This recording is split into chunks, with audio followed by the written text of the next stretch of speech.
Our final topic is what happens when you have too much charge.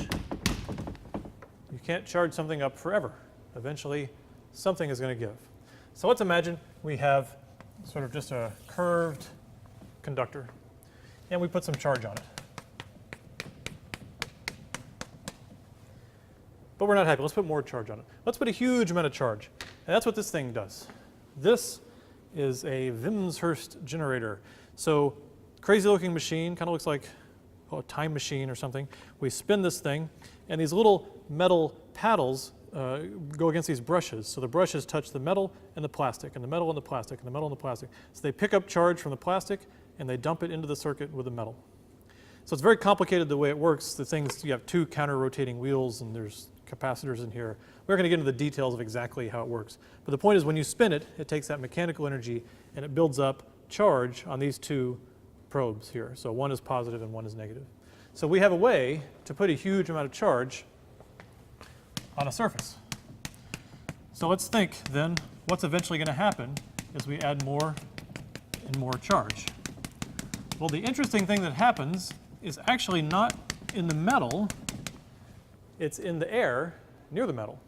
So in the air, what do we have? We have oxygen, we have nitrogen, we have a lot of things. I'm going to pretend we just have neutral air molecules, okay? So let's say we have a nucleus here, and it has some electrons going around it. Neutral air molecule. Now we know, we talked about ions, we know ions can be formed. We know that an electron can be knocked off of an atom. And it can happen for a lot of reasons. One is when it gets really close to this surface, if we think about what happens, all this negative charge is going to make the electrons want to go away. It's going to sort of warp it. The electron clouds, you know, they really don't want to be anywhere near this thing. And the proton, the nucleus really wants to come this way.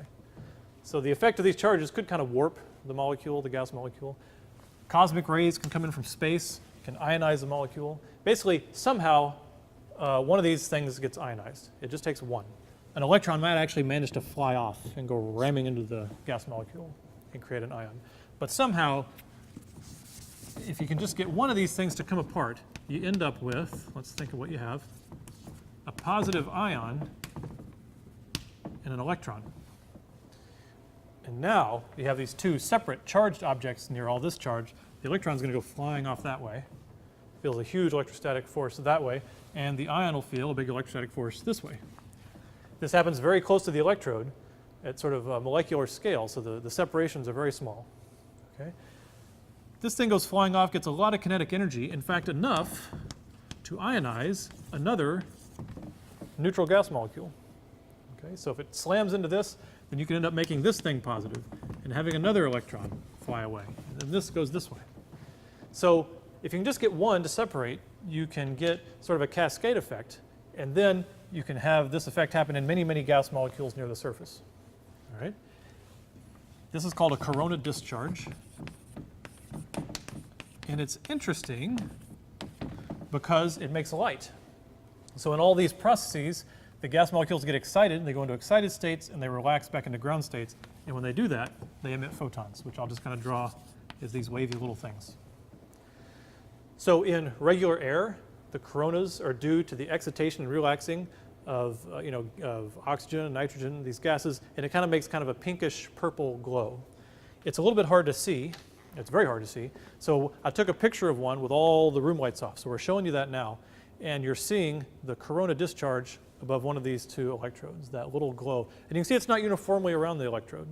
It's really happening at a little sharp spot near the electrode, because that's where the accumulation of charge is the greatest. But that's not the end of the story. A corona discharge is stable, right?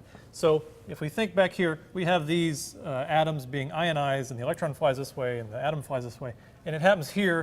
And if you get far enough away, you're getting farther and farther from the electrode, and how much you accelerate this electron is going down. And it eventually gets low enough that it doesn't give you enough energy to create another ion. So the corona discharge kind of happens in a well-defined region. Then outside that region, it stops. And you saw that in the picture. But then something else can happen. This is the positive electrode over here. And if you keep charging it, it gets very positive, very positive, very positive, very positive, very positive. Okay?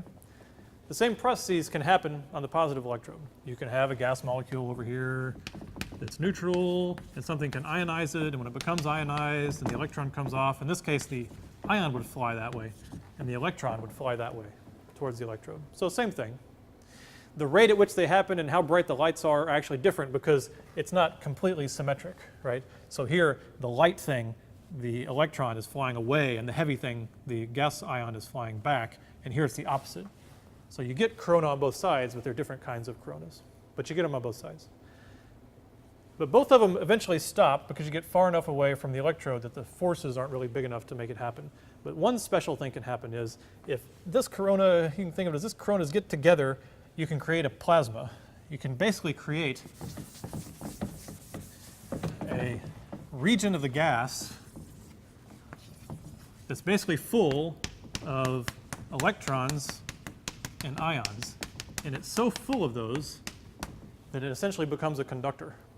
And a huge current goes between the two. This is called an arc discharge, or a lightning bolt is pretty much what you would think of it as. So this machine can actually make, first it can make a corona. You saw a picture of the corona. But then if I turn it fast enough, you'll make an arc. Right? So if you get it going really fast, oh, there's one.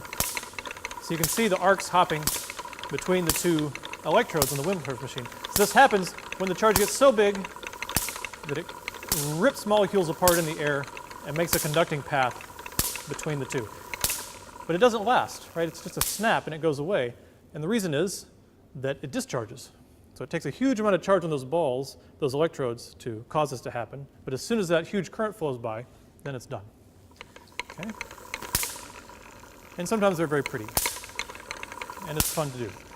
Now, for the final demo, for the sequence on charge, I have taught for a while, and I know the main thing that students like to see is they like to see danger and they like to see the professor in pain.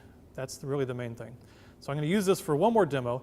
I told you before that your body is a conductor. You're a leaky bag of salt water. Right? So salt water is a conductor, ions can move, your body is mostly full of salty water.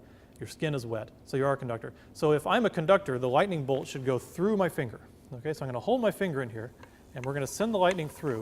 And I think on a few shots, you'll be able to see it literally going in one side of my finger and out the other. Sometimes it goes around, but it often goes through.